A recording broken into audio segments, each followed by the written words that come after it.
Okay, well, welcome to this talk. I am Professor Claude Fisher, Professor of Sociology at Berkeley, and a member of the board of UC Berkeley's Center for Jewish Studies. And before we get to today's event, I just want to mention a couple other events. On Wednesday, March 18th, at the same time and place, we'll be presenting a talk by Professor Sarah Benor called Mensch, Bench, and Balagan, Language as a Marker of Jewish Identity.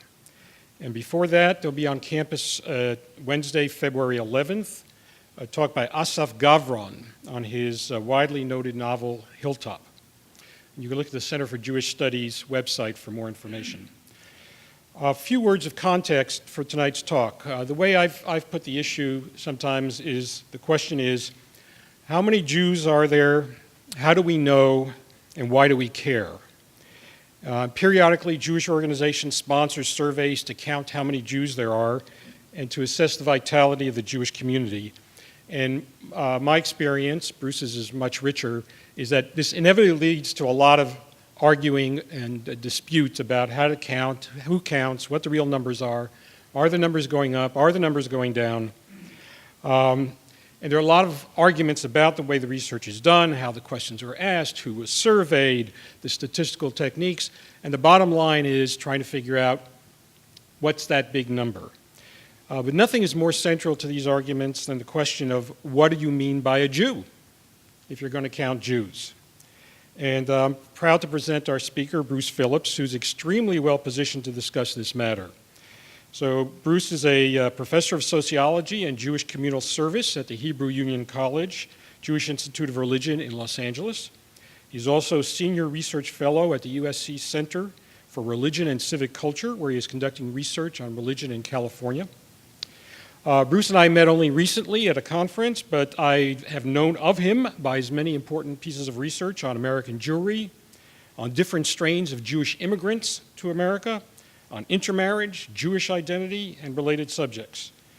And moreover, as a demographer, he has been in the trenches, I would say, in these controversial discussions of how many Jews are there. And so I look forward to hearing his analysis of what do we mean by a Jew in the 21st century. Bruce.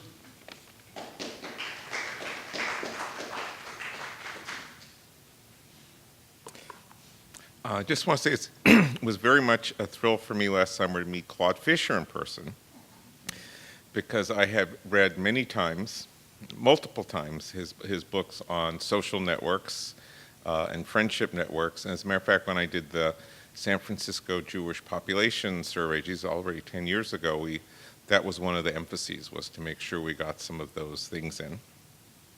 And then more recently, Claude, with Michael Hout, published a really interesting, he was really the first one, I think, to note the trend towards secularism among younger people in America, so I'm going to reference and talk about some of his work there.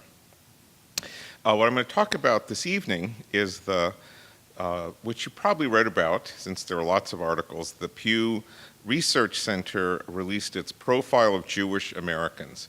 And they were very careful about that title. You know, should it be American Jews? They decided, no, this is Jewish Americans, like we do Hispanic Americans, and so forth.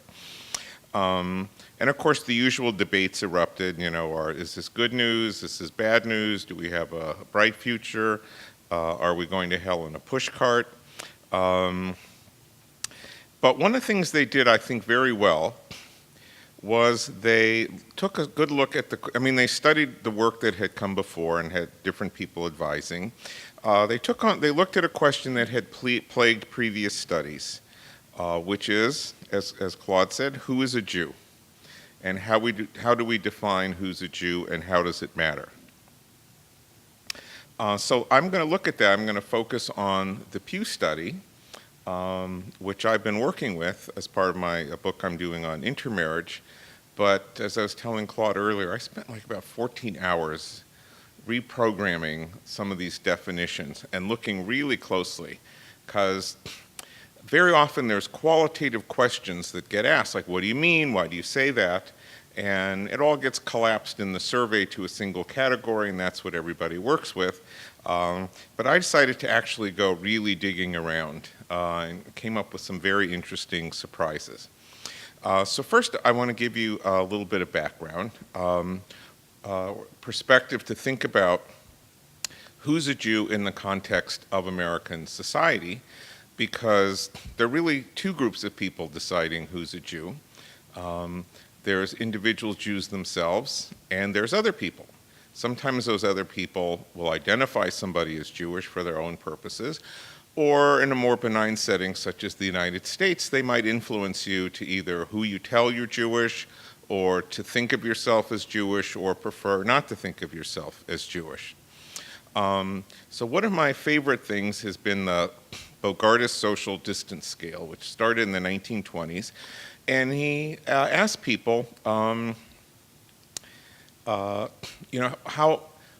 he had like 40 different groups of people, which itself is quite interesting to see who were the outsiders in American society in the 1920s. Hungarians, Poles, Lithuanians, Italians, Sicilians, just all these different groups, and I'll show you some of them in a moment. But I said, how willing are you to interact with them? So some people would say, I'd exclude them from even visiting my country as a tourist.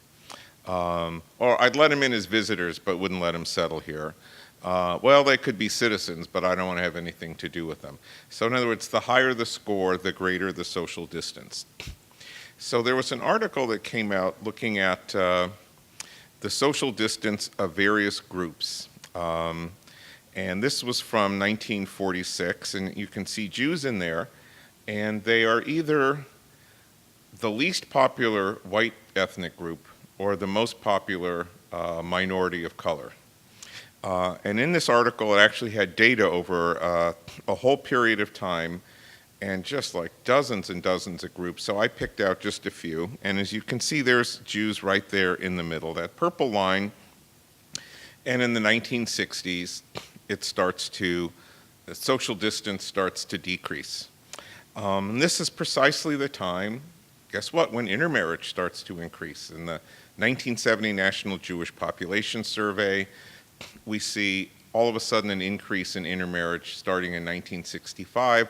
And it appears in every national demographic study since. You see it in the 1990 National Jewish Population Survey, the 2000 National Jewish Population Survey, as well as the Pew. And my colleague David Kaufman, who's a social historian, points out that this was exactly the time, of course he wrote a book on this, which I'll plug, called Jew-hooing the 60s, but he points out this was the time when all of a sudden Jews appeared as celebrities. So in his book, he looks at Barbra Streisand, Sandy Koufax, and Bob Dylan, all sort of bursting out and becoming national figures in the 1960s. So this is in contrast to a pattern that existed earlier in the 20th century. And this was you hide the fact, your grandparents convert, and don't tell anybody about it. Because if you're going to all that trouble, what is the point of telling people about it? And in this respect, they're actually very similar to African Americans of light skin color who were passing as white. And one of the things you had to do was, of course, never see your darker relatives. Because that might give it away. So here's Susan Jacoby, who's may have read some of her work for the New York Times. When, I don't know, she's in her 40s, she suddenly finds out her grandfather was Jewish. Even with a name like Jacoby, it never occurred to her that she was Jewish. Her parents were Catholic. She was raised Catholic in Catholic school. She rebelled against it like all good intellectual Catholics. And then when she's going through her mother's papers after her death, she finds these various identification certificates with different names and starts bugging the relatives. And they finally say, oh, all right, we're not supposed to tell you, but yeah, your grandfather was Jewish and he converted. And they never wanted anyone to talk about it because then that would give it away. So here's two other people you might recognize. I think they were both running for the Democratic presidential nomination at the same time. John Kerry and Wesley Clark both had grandparents or a grandfather who converted to Catholicism and then kept it a secret. And then I think Wesley Clark found out when he was running for president, or he was maybe going around speaking, and he came to Chicago and all these people said, hey, you're our cousin. And he goes, what? He said, yeah, we're not supposed to tell you, we're not supposed to let the cat out of the bag, but we all know that, and the same with John Kerry. Oops. Another thing to realize is that the society around us is changing. And this was a very big deal for people who do demography, which is the census, I think what's starting in 2000, allowed people to check more than one box. So it's in the society around us that you can be more than one thing. You can be black and white. You can be Asian and Hispanic. And in fact, you can check as many boxes as you want. And this was actually officially authorized by the Office of Management and Budget that said on all official forms, you can now check off more than one race. Whereas up to this point, you had to choose. So if you had a black parent and you had a white parent, you had to decide which box it was that you were going to choose. So we're really sort of seeing a sea change in American society where people now have many more, it's now socially acceptable, it's all around us, the ability to identify as more than one thing, or to construct our identities and not feeling that we have to choose. It also means that people who would have hidden the fact that they were Jewish now no longer feel the need to do so. They're not going to pay any particular price for it. Robert Putnam, in his recent book, American Grace, reports that, I think it was his survey or one of the Gallup questions, what is the religion you admire most? And the majority of people said Judaism came out number one. And since Jews are only 2% of the population, you got to figure, it's not us tipping the balance. I've been looking at some of the Gallup surveys on friendship patterns influenced by Professor Fisher. And one of the questions is, here's different groups. How many of them would you count among your close friends? And something like 40% of Americans answering the question said they had a close Jewish friend. So, it's just impossible. And even if Jews were incredibly gregarious and making lots of friends all over the place, so either people think some of their friends are Jewish or they'd like to think of themselves as having Jewish friends. So in other words, when Jews are well regarded in the society, you don't pay any price for saying that you're Jewish, and you may even get a little bit of cachet from it. Who was it some celebrity just got married? I was going to find the picture for you. Neither of them were Jewish, but they decided to have a Jewish wedding. And it was in all the papers recently. So, when other people are having a Jewish wedding, then a very cute columnist in the foreword said, look, if you really want to have a Jewish wedding, you should have had my Aunt Ida there. Because she would tell you can have some of your friends, but really it's for our friends, and said that's the true experience of a Jewish wedding. So the point is, there are many ways in to being Jewish. And we're just beginning to grapple with them. And Jews are generally torn, because we're sort of used to thinking of certain people as being in and others as being out. And usually the people who we thought of as being out really didn't want to be considered in anyhow. So it wasn't that much of a problem. And it's really been emerging over the last 30 years in survey research or last 20 years, that we're beginning to notice these aberrational patterns and trying to figure out what to do with it. And there were just all kinds of big debates in the National Jewish Population Survey.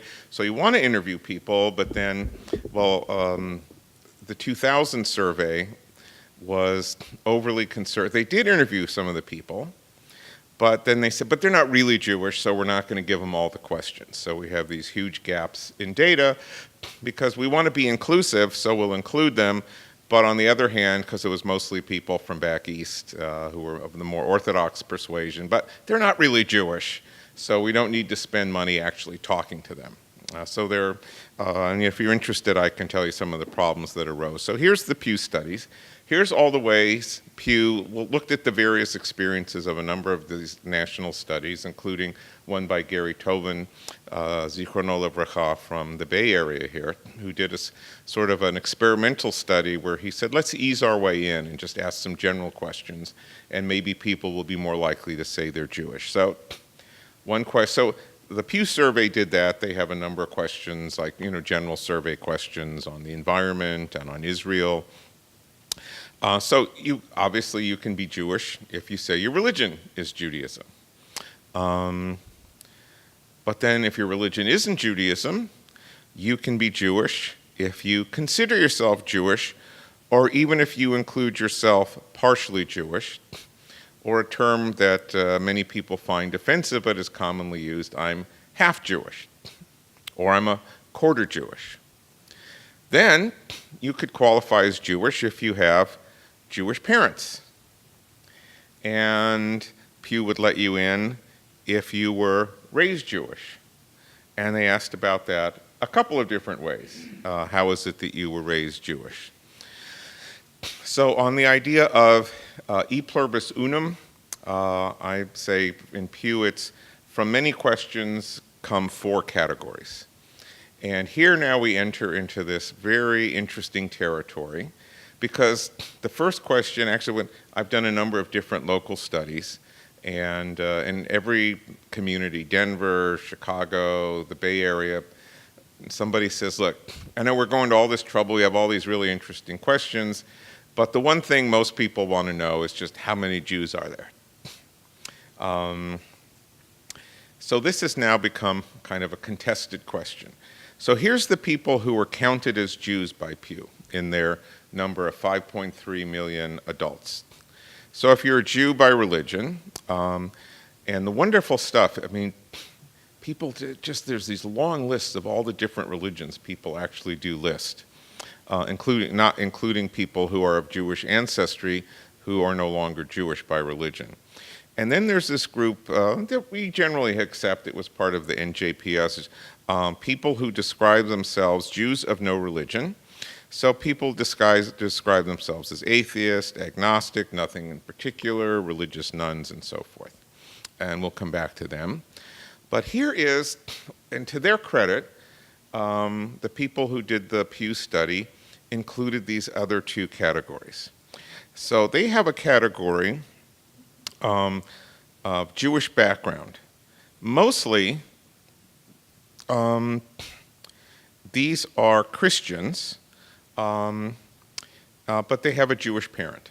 So they kind of fall out, as well as some other people who say, I don't consider myself Jewish. But a lot of these Jewish Christians say, I do consider myself Jewish. Oy vey, what do we do with them? And then I think a particular interesting category is a group they call non-Jewish people with a Jewish affinity. And we discovered these people in the San Francisco study because we get, how are you Jewish? What's your religion? I'm Episcopalian. Okay. Do you have any Jewish parents? Nope. Okay. Do you consider yourself Jewish for any reason? Yeah, sure do. Oh, how come? Well, I like Jews. I have Jewish values. I like to think of myself as Jewish. I'm intellectual, whatever it is about me, and we'll come back to them and look at them more closely. So again, this is really a sea change in the 21st century from the 20th, when we have Jewish wannabes, when we have people who want to hang around Jews and be around the Jewish community. So it's really a reflection of the stuff we see in Putnam, where people say, yes, we admire Judaism, where way too many people have Jewish, there just aren't enough Jews to go around for all the people who say they have Jewish friends. But even with this, I have a few problems with the Pew categories, and I had many arguments with folks at the National Jewish Population Survey, and this is a group that I'm sure you will recognize in Berkeley. Jews who say they have an Eastern religion. So the traditional way, if your religion isn't Judaism, then you're an outsider. I categorize them with Jews of no religion, and here's why. There's been some other research in sociology of religion that suggests that really in terms of values, outlook, attitudes, lifestyle, people practice Eastern religions. It's really more of a lifestyle than sort of a theological commitment, and it's part of the larger secularization process, particularly in Europe. Look, at my synagogue, we now have once a month Om Shalom Yoga, where you do yoga, you bring your yoga mat and sit on the floor of Temple Emmanuel at Beverly Hills, no less. So it's become mainstream. And of course, Buddhists never did anything nasty to Jews, and Buddhism doesn't have anything to say about Jews, so it's simply not the same thing as being a Christian. There are not generally enough of them to make a separate category, so I combine them with no religion. By the way, Jew-boos are really kind of a baby boomer thing. The in-Eastern religion now, if you guys want to be totally with it, is apparently Wiccans, Gaians, earth worshippers, and so forth. So another category I do take seriously are Jewish Christians. We tend to think of Jewish Christians as the old group of Hebrew Christians, people who heard some guy yakking about Jews for Jesus outside the park or the movie theater or wherever, and are converted on the spot. And in fact, in American history, there was the missions to the Jews. In fact, most people who say, I consider myself Jewish, but my religion is Christian, one of the Christian variants, were raised in mixed marriages, were raised in that other religion, and that's the religion they know. It might be the religion that they no longer care for, but in American society, you're supposed to have a religion, with the exception, of course, of younger people who are moving away from that, which we'll come to. So we really don't know, how Christian they are, but we hear that name and we get scared. That's you can't be Jewish and Christian. And then here's the group I call wannabe Jews, who says, yeah, I have lots of Jewish friends, I have connections with Jewish people, I'm always hanging around them. So, I feel I have much more in common with them than wherever it was I came from. Other people said I have admiration of Jews, and people who said I'm culturally Jewish. But here's what's really interesting. Some of these people, right, who Pew said they're not Jewish in any way, so I'm looked at, almost 16% of them, you could say, well, actually, maybe they are Jewish in some way. Maybe they actually can make a case. So some people said, yeah, I have Jewish ancestry. It's in my blood. It's who I am. I had Jewish grandparents. A few people who were in the process, it's interesting, in the process of converting to Judaism, because they hadn't formally finished and gotten their driver's license for Judaism, they were not counted as Jews. But clearly in a couple years, if not sooner, they will qualify as Jews. So there's a whole group in there who really could make the case. And there's this whole other group that are part of Jewish families as a result of intermarriage. So they have Jewish relatives. They go to Jewish events. I actually had this African-American student who was running the campaign for a Jewish guy who was running for president of the USC student body. And she knew just all about Judaism. And I said, well, how do you know all this? Did you do study other religion classes? She said, no, my aunt married a Jewish guy. So we're always over there. So we go for Shabbat, we go for Passover. We are included as part of this extended Jewish family. So if you ask me, do I consider myself Jewish? Well, let's see. I've been to Purim Carnival, Passover, 4 Shabbat dinners, and a Shiva. I'm sure more Jewish than I am Presbyterian these days. So, and Claude and I guess we're thinking along the same lines. Why does it matter who's a Jew? What's the difference? Why do we argue about this so much? Whether there's 5.7 million, 6 million, 10 million. Well, obviously one thing is after the Holocaust, Jewish numbers matter a great deal. But we're not the only ones who worry about this, who's counted. African Americans, you had to have a legal definition, the one-drop rule, because you needed to have segregation. So you needed to decide who's white and who's black. For Native Americans, it might mean you have a tribal affiliation. Maybe you qualify for gaming revenues. And certainly good for sociologists that we ask these questions because we learn about them. about these different groups, but also it's important for affirmative action, for studying about discrimination. There was just a piece, I forgot where it appeared, about the whitest occupations in America. In other words, where there are virtually no people of color. I think private investigator was one of them, and there was a whole bunch of occupations that are like 98% white. Okay, well, if America was 98% white, that would be okay, but it's not. So knowing about different groups, identifying them. So why does it matter who's a Jew? Well, in Israel it matters, and there was this famous case. It's gone to the Supreme Court. Brother Daniel, who was a Christian monk who was born Jewish and came to Israel to the Carmelite monastery and said, hey, I'm a citizen, I'm a Jew. And it was a close vote. It was like 5-4 about whether he was a Jew. And then there was the Shalit case, a child born in Israel to an Israeli father and a non-Jewish mother. And of course, this is now much more common with all the Soviet emigres in Israel. So in Israel, do you get instant citizenship or not? Estimating the size of the Jewish population. Is it 5 million or is it 10 million? Jews get very depressed when they hear that the population is declining. They're always pleased, and J.J. Goldberg in the foreword will always publish an editorial that says, I told you so, all you doom and gloom demographers, see, now here's somebody else who found out there's a lot more. I think a lot of this has to do with the shadow of the Holocaust. It also has to do with, we failed. People are leaving us.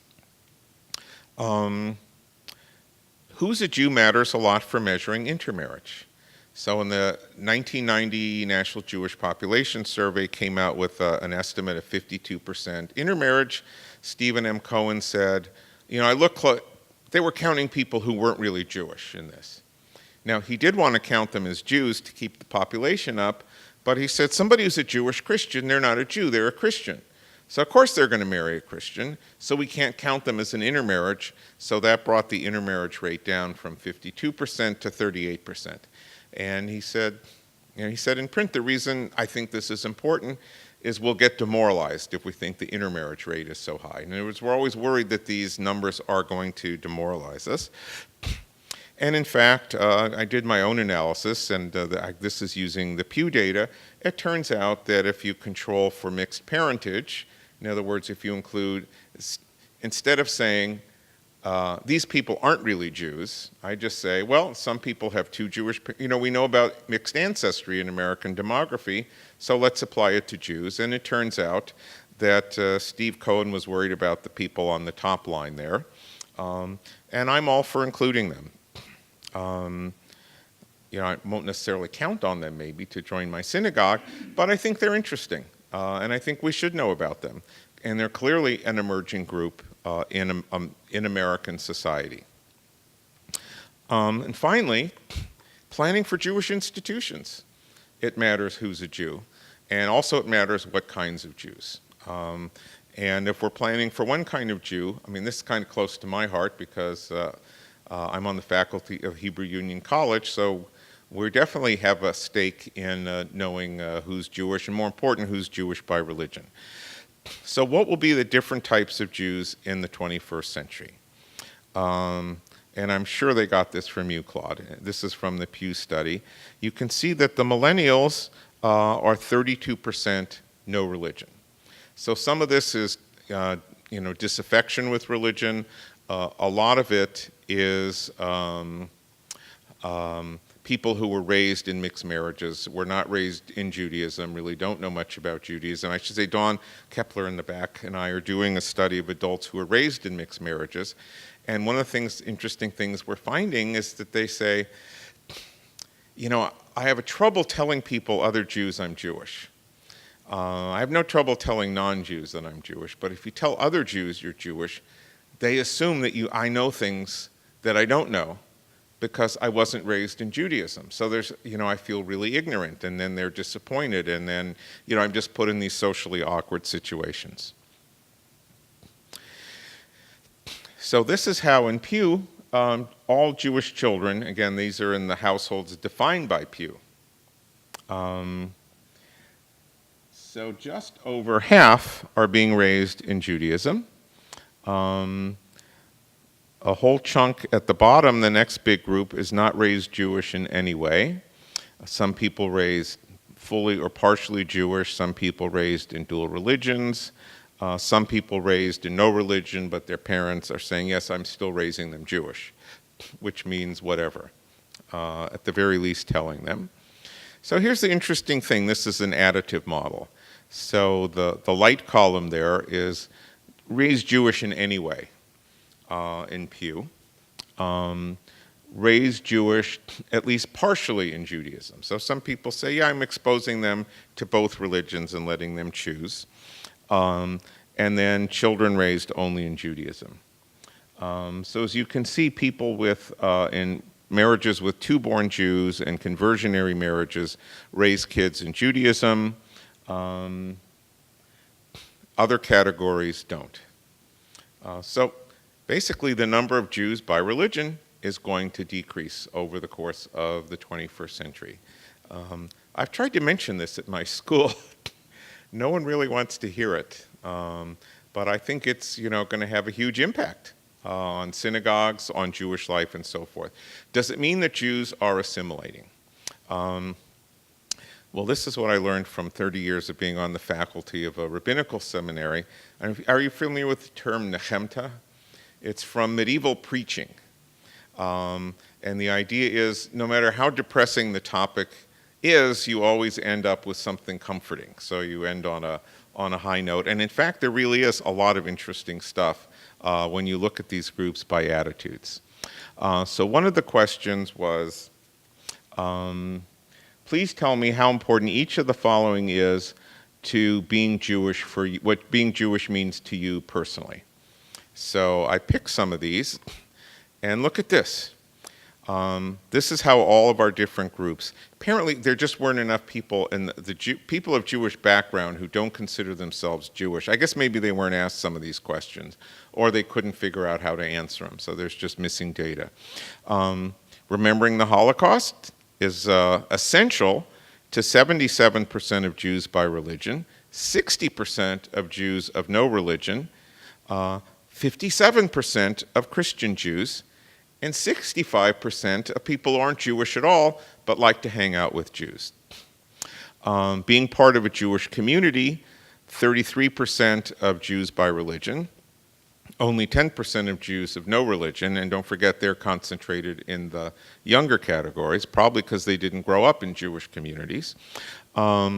And I love this, 18% of Christian Jews say, yes, it's essential to how I am Jewish to be part of a Jewish community, even though many in that community say, but you're not really Jewish, and Pew even told us that, they agree.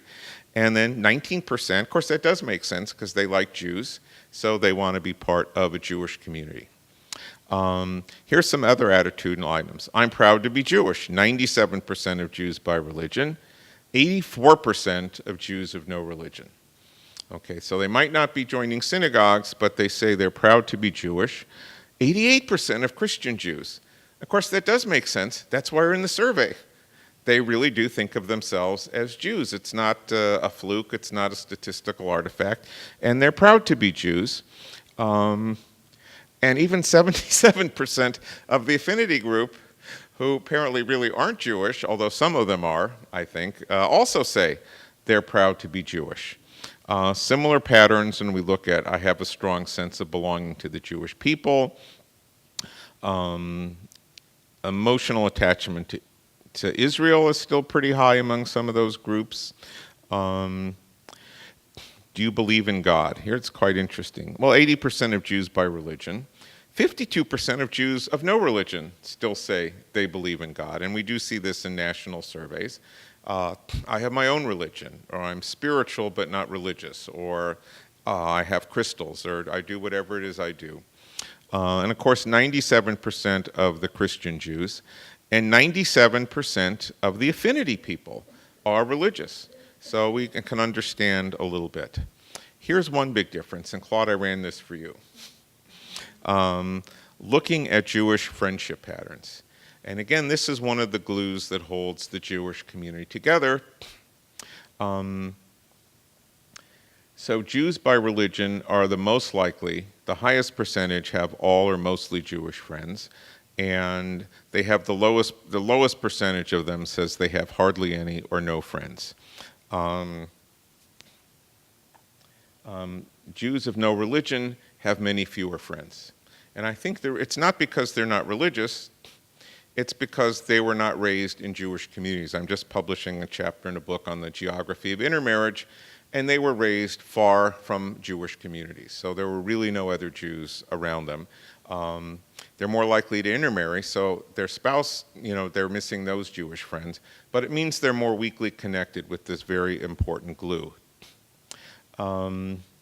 Christian Jews, though, almost 10%, I guess about 8% say, yeah, all or most of my friends are Jewish. But a lot of them have some Jewish friends, so they actually are friends with other Jews. They are socially connected with other Jews. And the interesting thing about the affinity group, these are the people who said, I love Jews and I like to think of myself as Jewish, but they don't have a lot of close Jewish friends. So they're really doing this on their own. They have sort of, I guess they're part of the zeitgeist. They really concocted this out of the zeitgeist.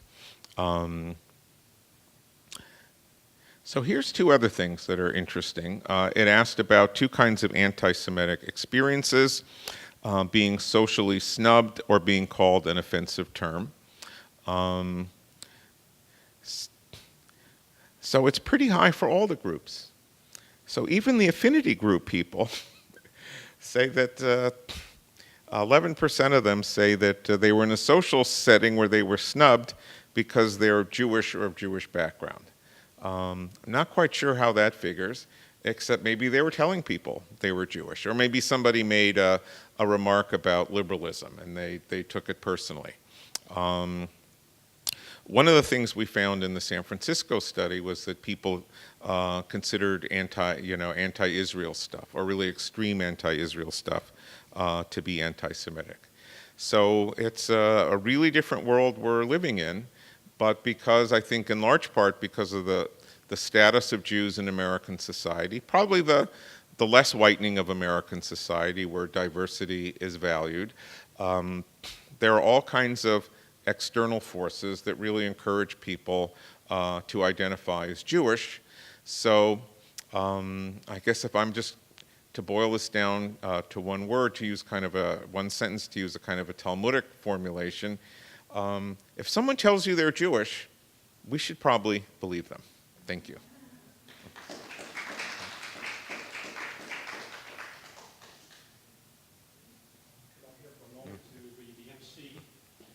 Thank you very much, Bruce, for a very interesting talk, and I think it raises a number of questions. So I'd like to have people ask questions. I'm going to start with one. Okay.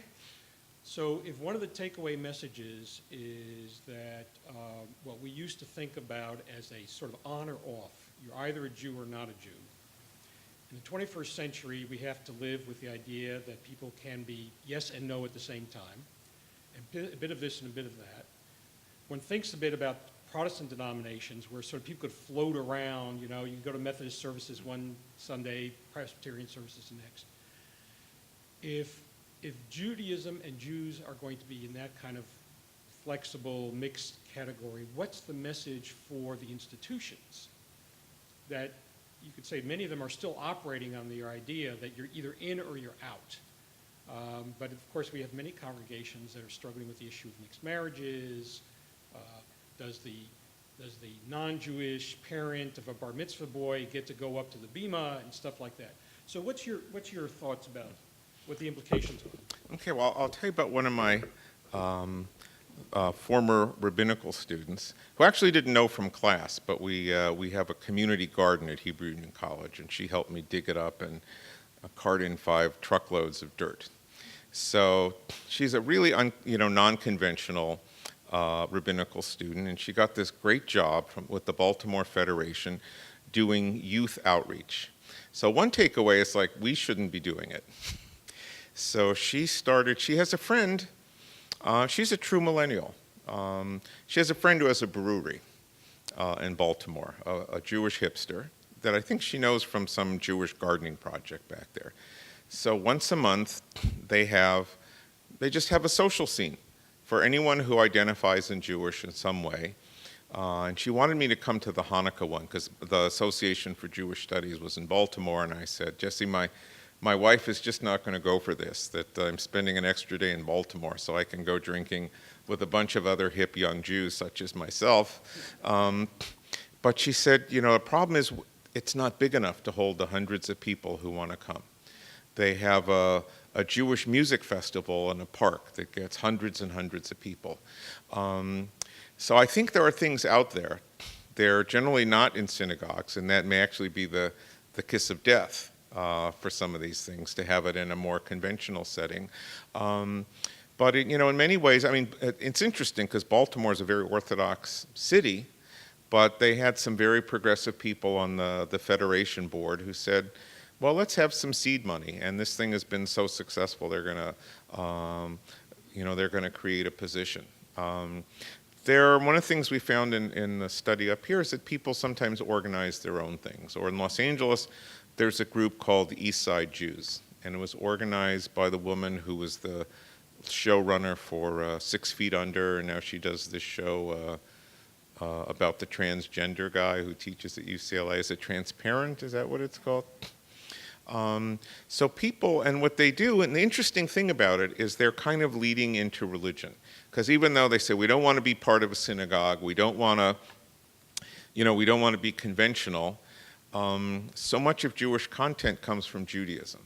So they have these very kind of odd events. For Purim, everybody cross-dressed. So you wear a costume, but let's be hip, let's all cross-dress.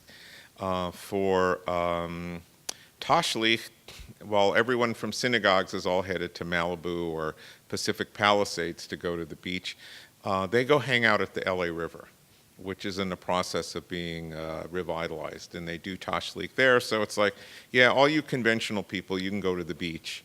We're going to hang out at the LA River with people kicking soccer balls and so forth. The interesting thing is that Wilshire Boulevard Temple, which you probably know very well from LA, is they hired a rabbi basically to be the rabbi for East Side Jews, because some of them have kids and they want to have a Jewish education. But I think part of it is just sort of really going out and trying crazy stuff that will appeal to people, maybe precisely because it is crazy and different. So it's, I think that those are some of the things that I see as possibilities. I think, actually Jewish studies on campus, as opposed to Hillel, is a vehicle. Because, less so at USC, but probably here at Berkeley, people might take a Jewish studies class that's sort of intro to Judaism that's non-threatening. And in fact, where fellow students might not even be Jewish. So you don't have to talk about your bar mitzvah, and it's not assumed that you know anything. So I think part of it is making it non-threatening, particularly as we have an increasing number of people, as they say, I'm proud to be Jewish, it's important to me, I feel good about it, but I really don't know anything about it, and I don't want to put myself in a situation where I'm going to seem like an ignoramus. Actually, one of our interviews was with a young woman who lived in a Chinese neighborhood and went to school, I think, in Daly City, where there are also a lot of Russian immigrants who've been resettled. And they said, hey, she said, why weren't you in school yesterday? And they said, these are Russian Jews, okay, who were raised secular. I said, oh, it's Yom Kippur. He said, you don't go to school on Yom Kippur. And this woman said, what's Yom Kippur? And why don't we go to school? And she said, I just felt like totally humiliated and embarrassed that, no one told me it was Yom Kippur. No one actually even told me what Yom Kippur is, and nobody told me we're not supposed to be in school. And yet, all of a sudden, I was put in this very embarrassing situation. So this is one of the things we're finding is we have to, find ways, once again, not to tell people that they're out, or even find indirect ways to tell people they're out.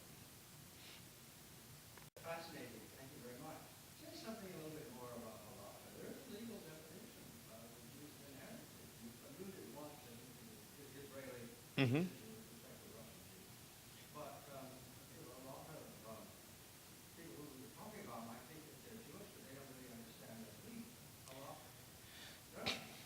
Well, sociologists there's sort of the legal reality. What's interesting is that Israel decided to ignore halacha, even as it handed over, marriages and divorces and everything to the religious authorities. But they said, we want to resettle Jews here, and they actually said, we're going to ironically go by the Nuremberg definition. So whatever get you killed as a Jew entitles you to Israeli citizenship. So I think it's if you have one Jewish grandparent that you're entitled. The interesting thing about that is that people who, actually I have a woman who was just ordained a couple years ago who had a non-Jewish mother who converted, but converted Reform. And she says, I have non-Jews telling me that I'm not really Jewish.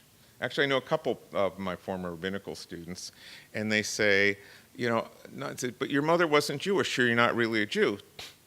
And I said, I'm a rabbi, okay? I'm an ordained rabbi, work in a synagogue. I am really a Jew, just not by that definition. The other ironic thing by that definition, so I think a lot of Jews ignore it, although some Jews are aware of it. As for anything, there's political purposes. I once really, I'm quite proud to say, pissed off the leading Orthodox rabbi. I was on a panel with him and with, who was the other person? Anyway, he was describing his how he invites college students over and so forth, and then was berating, actually it was Charles Silverman. No, it was Charles Liebman, Oliver Sholem, who's Orthodox but from a conservative background. They were doing a lot of the arguing, and I said, I got to piss somebody off here. So I said, look, I bet you ignore that definition, because you say you invite Jewish students over to your house. I said, do you ask them if their mother was Jewish, or do you just invite them over? Well, he he was so mad that I figured, yeah, he doesn't ask them, otherwise why would he get so mad? And same thing for Chabad. I was, we had some people in our charter school that we started, and they said, oh yeah, my kid's having a bar mitzvah.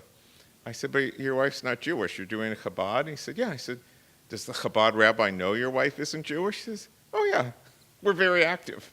So, I think a lot of this, it's like for what we need it. So it's like very important Israel, because you want to maintain halachic authority.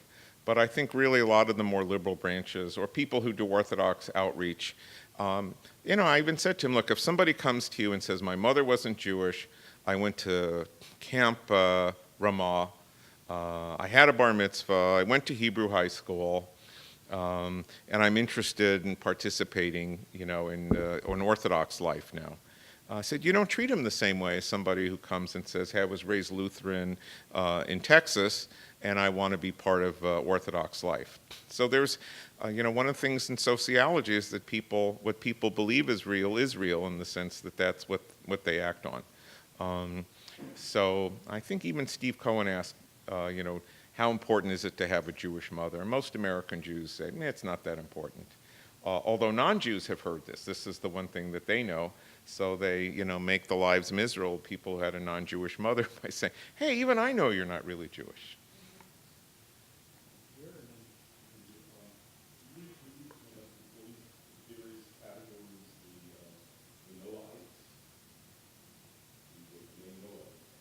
You mean like the righteous?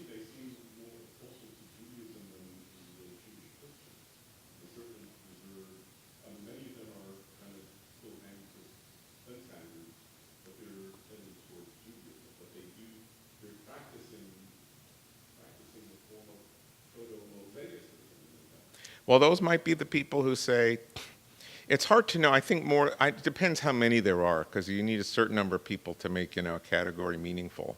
But, one of the groups that we're seeing, I certainly see it because I, bicycle to work at Union College and USC, is evangelical Hispanics.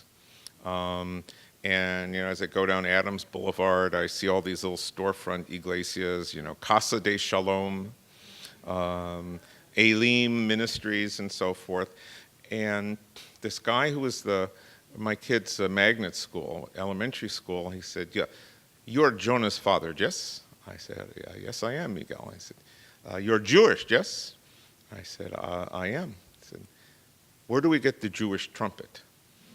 So I'm, of course, thinking Herb Alpert, right, the Jewish trumpet. I said, you mean like the ram's horn thing? He said, yes.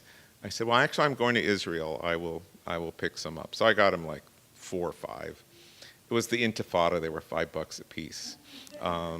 So he said, how much do I owe you? I said, how much do you make if you're, the groundskeeper at an elementary school? I said, Miguel, it's a gift of the Jewish people. And I said, what do you do with this?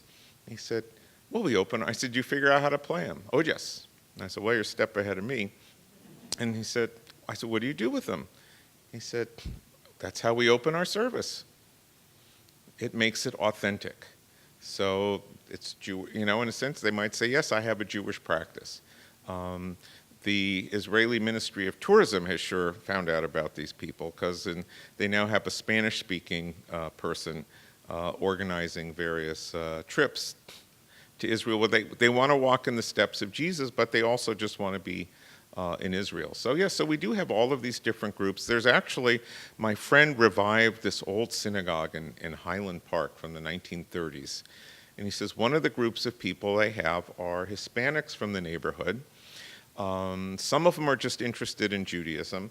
Some of them think that they might be Marranos, that they might have Jewish ancestry. So in other words, this was normally, there's actually a study of deathbed confessions where you got to know this. I've hidden it from you, but now that I'm dying, I should really tell you, we're Jewish. And people, whoa. And there's actually a book called Suddenly Jewish, stories of people who find this out. Now it's sort of the opposite. Now we have people who say, I think I might be Jewish, so I'm going to come hang around the synagogue because I want to be part of this. So yeah, that's, I think, one of the things we're going to maybe have to prepare for is that there really are going to be these people hanging around. We can't really say anymore, you don't look Jewish, and you don't sound Jewish.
Good, thank you. Yeah, it's a very good point. Yes. Uh-huh.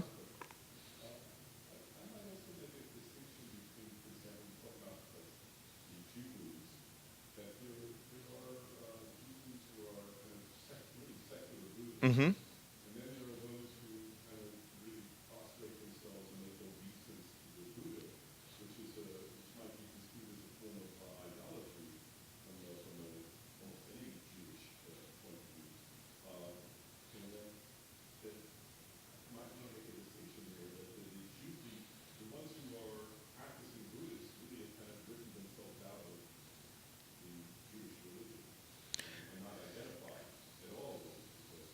Yeah, well, of course, the problem is then when they say, yeah, I do consider myself Jewish. Yeah, I'm not sure how many there are who really sort of, go through, really are practicing another religion. But nonetheless, they might say, yeah, this is the religion I like. By the way, Wendy Cage at Brandeis was like one of the leading experts on American Buddhism, estimates that a third of American Buddhists are actually Jews, as compared with 2% of all Americans. And we're doing this project at the Center for Religion and Civic Culture on kind of competition and innovation among religious organizations in particular geographic areas. So we went to visit this place, Against the Stream Buddhist Center. So the guy who founded it, who was a drug addict and has all these tattoos, his father was a Jewish psychiatrist in Pacific Palisades. And then the woman running the thing, her name was like Steinfeld or something, and then somebody else. So I was visiting with two of my colleagues, one of whom actually lives in a Buddhist commune. He's not Jewish, but he lives in a Buddhist commune and is a Buddhist priest. And I said, Nick, I said, this place is really authentically Buddhist. He said, how do you know? I said, everybody's Jewish.